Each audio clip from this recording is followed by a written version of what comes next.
প্রশাসক কার্যালয়ের সামনে থেকে সচিত্র দেখানোর চেষ্টা করছি। ঠিক আরও বেশ কিছুক্ষণ আগে থেকেই আমরা দেখেছি যে এখানে গাজীপুর জেলা প্রশাসক কার্যালয়ের সামনে থেকে রেলগেট পর্যন্ত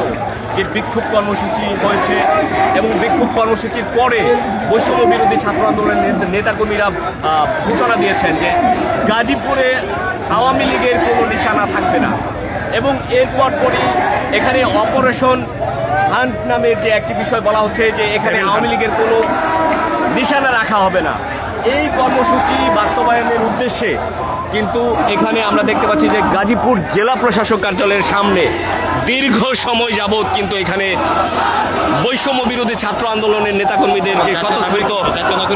অবস্থান এবং সেই সঙ্গে রয়েছে জাতীয় নাগরিক কমিটির যারা নেতাকর্মী রয়েছেন তারাও এখানে রয়েছে।